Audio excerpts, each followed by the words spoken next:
सभी को स्वतंत्रता दिवस की हार्दिक बधाई एवं शुभकामनाएं। आज का दिन स्वतंत्रता सेनानियों के बलिदान, त्याग और संघर्ष की याद दिलाता है, जिन्होंने अपने प्राणों की आहुति देकर हमें ये अमूल्य स्वतंत्रता दिलाई। स्वतंत्रता दिवस केवल उत्सव का दिन नहीं है, बल्कि ये हमारे लोकतांत्रिक मूल्यों, एकता, अखंडता और भाईचारा के प्रति हमारी प्रतिबद्धता को पुनः पुष्ट करने का एक अवसर है। हिमाचल प्रदेश देवभूमि ने भी स्वतंत्रता संग्राम में महत्वपूर्ण योगदान दिया था। हमारे वीर जवानों ने न केवल स्वतंत्रता आंदोलन में सक्रिय भूमिका निभाई, बल्कि स्वतंत्रता के बाद भी राष्ट्र की सीमाओं की रक्षा में अपनी वीरता का परिचय दिया है। ये गर्व की बात है कि हमारे प्रदेश के वीर सपूतों को देश सेवा के लिए 4 परमवीर चक्र, 2 अशोक चक्र, 10 महावीर चक्र और 24 कीर्ति चक्रों से नवाजा गया है। देश का पहला परमवीर चक्र प्रदेश के वीर सपूत मेजर सोमनाथ शर्मा को प्राप्त हुआ था। इसके अतिरिक्त colonel DS Thapa, captain Vikram Batra, subedar major Sanjay Kumar को उनके शौर्य व बलिदान के लिए परमवीर चक्र से नवाजा गया। आइए हम सब मिलकर राष्ट्रीय ध्वज को नमन करें। हम अपने अतीत की गौरव गाथा से प्रेरणा लेते हुए भविष्य को उज्जवल बनाने का संकल्प लेते हैं। विकास के पथ पर हिमाचल प्रदेश ने इस दौरान अनेक उपलब्धियां हासिल की हैं और ये यात्रा निरंतर जारी है। हिमाचल प्रदेश जब अस्तित्व में आया, उस समय साधनों की कमी सहित कई चुनौतियां थी, लेकिन हिमाचलियों ने लगन, परिश्रम एवं बुलंद हौसलों के साथ विकास को आगे बढ़ाया है। हमारे लिए ये गौरव की बात है कि हिमाचल आज दूसरे पहाड़ी राज्यों के लिए विकास का आदर्श मॉडल बनकर उभरा है। वर्ष 2023 में हिमाचल ने गंभीर प्राकृतिक आपदा का सामना किया। इससे उबरने के लिए प्रदेश सरकार ने अपने सीमित संसाधनों से आपदा के लिए राहत पैकेज वितरित किया। इस वर्ष भी भारी बारिश और बादल फटने के कारण आई बाढ़ की घटनाओं से हमें जान माल की हानि उठानी पड़ रही है। इस वर्ष भी आपदा के प्रभावितों के राहत एवं पुनर्वास के लिए सरकार ने विशेष राहत पैकेज की घोषणा की है, जिसमें राहत राशि को 25 गुना तक बढ़ाया गया है। हिमाचल के विकास में हमारे कर्मचारियों की विशेष भूमिका रही है, इसलिए हमारी सरकार ने कर्मचारियों से किए अपने वायदे को पूरा करते हुए सरकार बनते ही मंत्रिमंडल की पहली बैठक में कर्मचारियों के लिए OPS शुरू की। युवाओं के लिए ई-टैक्सी योजना शुरू हुई, जिसमें ई-टैक्सी खरीदने के लिए 50% अनुदान दिया जा रहा है। इस योजना के तहत अभी तक 75 लाभार्थियों को अनुदान राशि दी गई है। सरकार ऊर्जा परियोजनाओं को स्थापित करने पर बल दे रही है। इसके तहत निजी भूमि पर 100 से 500 किलोवाट तक के सौर संयंत्र लगाने के लिए 50% का अनुदान दिया जा रहा है। जबकि ग्रामीण अर्थव्यवस्था के लिए पहल करते हुए हिमाचल दूध खरीद पर समर्थन मूल्य प्रदान करने वाला देश का पहला राज्य बना है। सरकार द्वारा पशुपालकों को गाय के दूध के लिए 51 रुपए और भैंस के दूध के लिए 61 रुपए प्रति लीटर समर्थन मूल्य दिया जा रहा है, जबकि हिमाचल प्राकृतिक खेती को बढ़ावा दे रहा है। आज कार्यक्रम शिमला में हो रहा है। बागवानी विकास के क्षेत्र में शिमला जिला ने प्रदेश में अपनी पहचान बनाई है तथा शिमला जिला अपने सेब उत्पादन के लिए पूरे देश में प्रसिद्ध है। सरकार ने मंडी मध्यस्थता योजना के तहत सेब उत्पादकों को सभी देनदारियों का भुगतान के लिए 153 करोड़ जारी किए, जिसमें पिछली भाजपा सरकार की 90 करोड़ रुपए की देनदारियां भी शामिल हैं। किसानों और बागवानों को सेब कीटनाशकों और उर्वरकों पर मिलने वाली सब्सिडी को पिछली सरकार ने बंद कर दिया था, लेकिन वर्तमान राज्य सरकार ने इसे बहाल किया है। कांग्रेस की राज्य सरकार ने सेब के समर्थन मूल्य में 1.5 रुपए प्रति किलोग्राम की वृद्धि के साथ इसकी कीमत अब 12 रुपए प्रति किलोग्राम कर दी है। प्रदेश में यूनिवर्सल कॉटन प्रणाली को लागू किया गया है, जिससे बागवानों को उनकी उपज के अच्छे दाम मिल सके। रोहड़ू और गुम्मा के कोल्ड स्टोरेज की क्षमता 700 टन से 2000 टन की गई है। शिमला प्रदेश का अहम जिला है। शिमला शहर में 1734 करोड़ रुपए की लागत से देश का सबसे लंबा और दुनिया का दूसरा सबसे लंबा रोपवे बनने जा रहा है, जिसकी लंबाई 14 किलोमीटर होगी। ये परियोजना स्वीकृति के अंतिम चरणों में है और आगामी साल से इसे जमीनी हकीकत में लाने का प्रयास किया जाएगा। ये परियोजना आने वाले सालों में पूरी की जाएगी। इसके अतिरिक्त शिमला शहर में 50 करोड़ रुपए की लागत के 19 इंफ्रास्ट्रक्चर प्रोजेक्ट बन रहे हैं, जिसमें लिफ्ट और एस्केलेटर इत्यादि शामिल हैं। जाखू मंदिर में एक्सलेटर की सुविधा प्रदान की गई है और आने वाले समय में जाखू मंदिर सौंदर्यकरण की योजना शुरू की जाएगी। शिमला के रिज को स्थायित्व देने के लिए जहां पे इस समय ये कार्यक्रम चल रहा है, इसको स्थायित्व देने और विस्तार के लिए 67 करोड़ रुपए खर्च किए जा रहे हैं। शिमला शहर में 4 बड़ी पार्किंगों का निर्माण हो रहा है, जिसमें 43 और 17 करोड़ रुपए की आईजीएमसी की पार्किंग, 5 करोड़ की ऑकलैंड की और 26 करोड़ रुपए की एसडीए कॉम्प्लेक्स की पार्किंग शामिल है। विधानसभा के पास 27 करोड़ रुपए की लागत से एक फ्लाईओवर का निर्माण किया जा रहा है। शिमला शहर को शुद्ध पानी देने के लिए व्यापक योजनाओं पर काम चल रहा है। सतलुज नदी से शिमला को पानी देने के लिए 587 करोड़ रुपए की योजना पर काम चल रहा है। इसी महीने इसकी टेस्टिंग शुरू कर दी जाएगी। जबकि शिमला शहर के भीतर 24 घंटे पानी देने के लिए 872 करोड़ रुपए की योजना पे कार्य चल रहा है, जिसे 2028 तक पूर्ण कर लिया जाएगा। शिमला शहर के लोगों को मैं ये कहना चाहता हूं कि पानी के कारण आपको कुछ असुविधा हो रही होगी, क्योंकि गुम्मा का जो हमारा प्लांट है वो इस बारिश में प्रभावित हुआ है।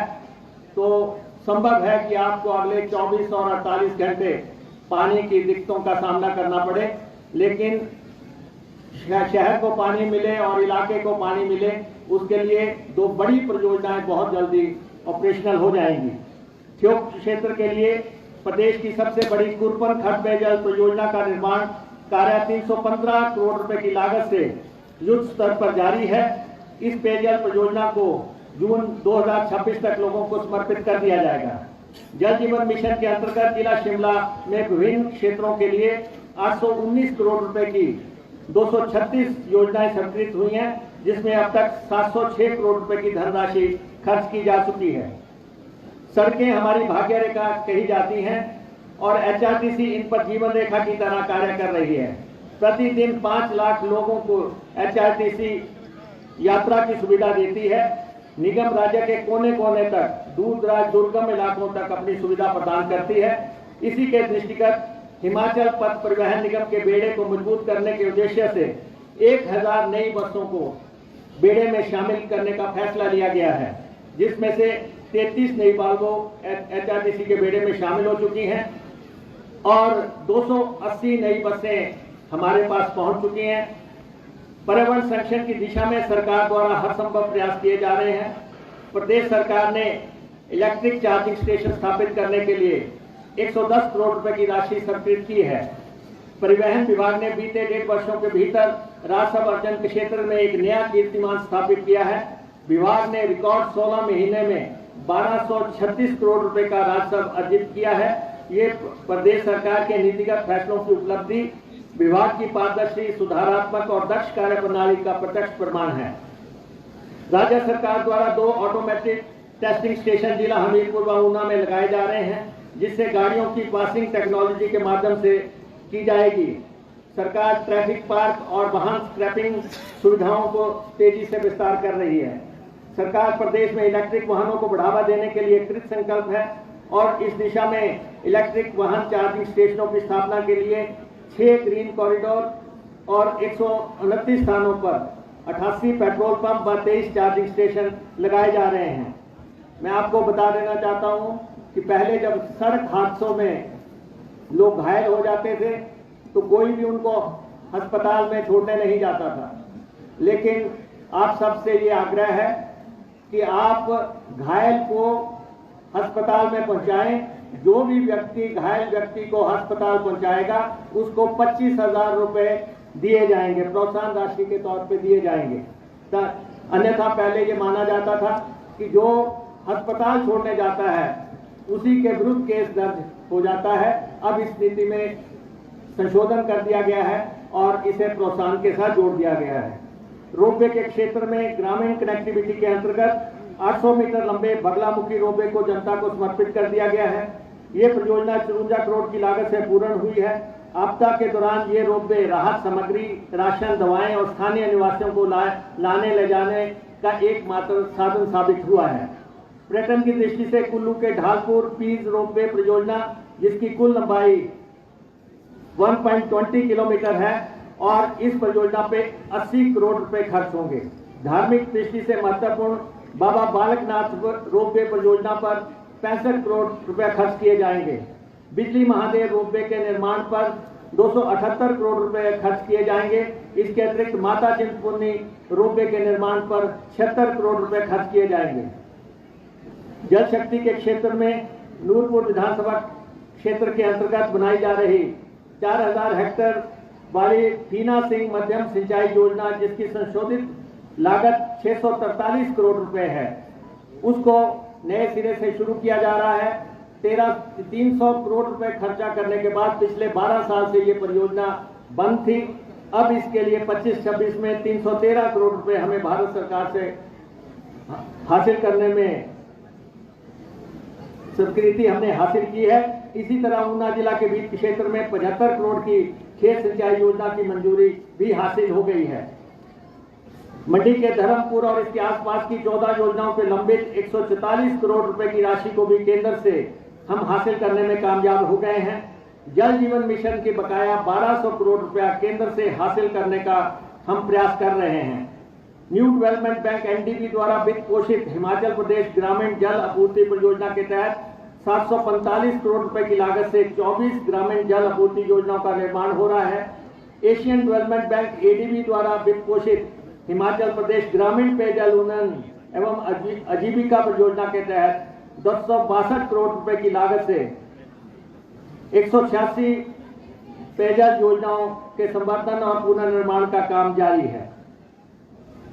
हमने जल शक्ति विभाग के जल रक्षकों को 31/12/2024 तक, जिन्होंने 12 साल पूरे किए हैं, 1356 लोगों को पंप अटेंडेंट बना दिया है।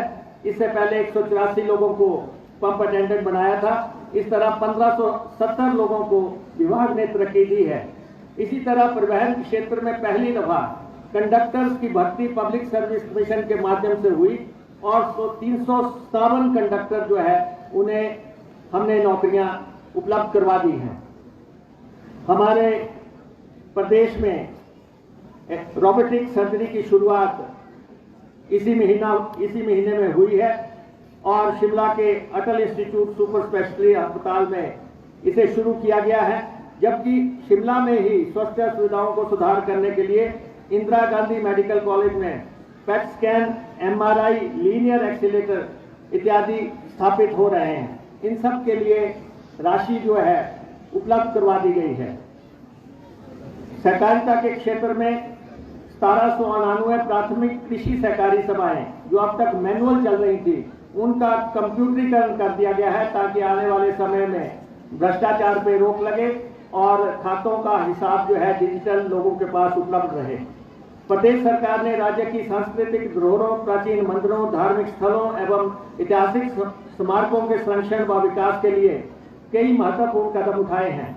हिमाचल के मंदिरों के जीर्णोद्धार, सांस्कृतिक धरोहरों के संरक्षण एवं अन्य कार्यों पर प्रदेश सरकार द्वारा 500 करोड़ रुपए की राशि व्यय की जा रही है।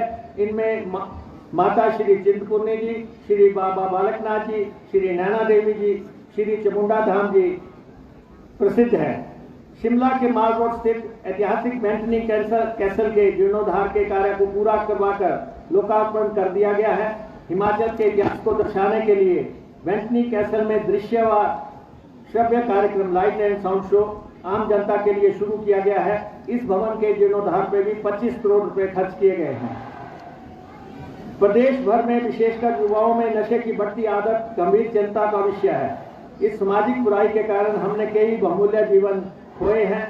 हमारी सरकार ने नशे के आदि व्यक्तियों के उपचार, पुनर्वास और नशे सहित संगठित अपराध को रोकने के लिए विधेयक पारित किए हैं, जिनमें नशा तस्करों को मृत्युदंड, आजीवन कारावास, 10 लाख तक का जुर्माना, संपत्ति जब्त करने का प्रावधान और उनके पुनर्वास एवं आजीविका सहायता सहित विभिन्न प्रावधान शामिल किए गए हैं। हिमाचल प्रदेश पुलिस द्वारा पिट एनडीपीएस एक्ट को कड़ाई से लागू किया जा रहा है। इसके तहत 42 करोड़ रुपए की अवैध संपत्ति जब्त की गई है और 70 तस्करों को संपत्ति चिन्हित करके उन्हें हिरासत में लिया गया है। प्रदेश सरकार ने नशे पर अंकुश लगाने के लिए स्पेशल टास्क फोर्स का गठन कर 13 पुलिस थानों को अधिसूचित किया है। जिला शिमला पुलिस ने नशे के विरुद्ध व्यापक अभियान चलाया है और मैं ये कहना चाहूंगा इस मंच के माध्यम से, शिमला पुलिस ने ड्रग के तस्करों को, चिट्टा तस्करों को और गिरोहों को पकड़ने में एक बहुत ही निर्णायक अभियान छेड़ा है, जिसके लिए शिमला पुलिस बधाई की पात्र है। और प्रदेश सरकार फिरौती, किडनैपिंग व गैंगस्टर संस्कृति को कुचल कर रहेगी और डिजिटल अपराधों पर नियंत्रण कसा जा रहा है। अंत में मैं ये कहना चाहूंगा कि हिमाचल प्रदेश के निर्माण में श्रीमती इंदिरा गांधी जी, डॉक्टर वाईएस परमार, उनका निर्णायक योगदान रहा। अगर डॉक्टर परमार ना होते तो हिमाचल प्रदेश न बनता। और श्रीमती इंदिरा गांधी ने ये इसी रिज मैदान पर हिमाचल बनाने की घोषणा की थी। यहाँ पे हमारे उन महान सपूतों की प्रतिमाएं स्थापित है। इंदिरा जी की प्रतिमा यहाँ लगी है, महात्मा गांधी जी की प्रतिमा यहाँ लगी है और डॉक्टर वाईएस परमार जी की प्रतिमा और अटल जी की प्रतिमा यहाँ लगी है। अब इसी कड़ी में शिमला के रिज मैदान में आधुनिक हिमाचल के निर्माता श्री वीरभद्र सिंह जी की प्रतिमा स्थापित की गई है, जो बहुत जल्दी ही जनता को समर्पित की जाएगी। और आज के दिन जहां मैं आप सबको एक बार फिर से स्वतंत्रता दिवस की शुभकामनाएं देता हूं, साथ ही ये सूचना भी देना चाहता हूं कि इस पावन अवसर पर human peoples NGO Rampur, mission रेव्यूज नगर निगम शिमला, पशुपालन विभाग, हिमाचल प्रदेश मिलकर शिमला शहर में एक मेगा डॉग वैक्सीनेशन ड्राइव आयोजित कर रहे हैं। इस अभियान में सभी 34 वार्डों को कवर किया जाएगा और रेबीज के टीके जो है 4000 डॉग्स को लगाए जाएंगे। और मैं इस कार्यक्रम के सफल आयोजन के लिए भी शुभकामनाएं देता हूं। अंत में आपको स्वतंत्रता दिवस की बधाई देता हूं। हमारी कांग्रेस पार्टी की अध्यक्षा प्रतिभा सिंह जी यहाँ पे मौजूद हैं, हमारे विधायक यहाँ पे कुलदीप राठौर जी, बरागटा जी और शिमला के विधायक जनाथा जी यहाँ पे मौजूद हैं, हमारे मेयर साहब, डिप्टी मेयर साहब यहाँ पे मौजूद हैं और सारे गणमान्य लोग, चेयरमैन साहब हमारे जो फॉरेस्ट के चेयरमैन हैं खाची साहब यहाँ पे हैं और हमारे कोऑपरेटिव बैंक के चेयरमैन यहाँ पे विराजमान हैं। इसके अलावा जितने भी गणमान्य लोगों ने आज इसमें हिस्सा लिया, मैं उन सबका आभार जताता हूँ। स्वतंत्रता दिवस के मौके पर किसी को भी घर पे नहीं बैठना है, इन कार्यक्रमों में हिस्सा लेना है, क्योंकि ये स्वतंत्रता बहुत ही मेहनत से, संघर्ष से हमारे लोगों ने हासिल की थी। इसलिए आज का ये कार्यक्रम बहुत ही सुंदर और बहुत ही अच्छे ढंग से आयोजित हुआ, बहुत ही बढ़िया यहाँ पे परेड की गई है और इसके लिए मैं जिला प्रशासन को, डिप्टी कमिश्नर शिमला को और एसपी शिमला को और उनके सारे सहयोगियों को और मिलिट्री से आए हमारे जो साथी लोग हैं उन सबको बधाई देना चाहता हूं। आप सबका बहुत बहुत धन्यवाद। बहुत बहुत धन्यवाद।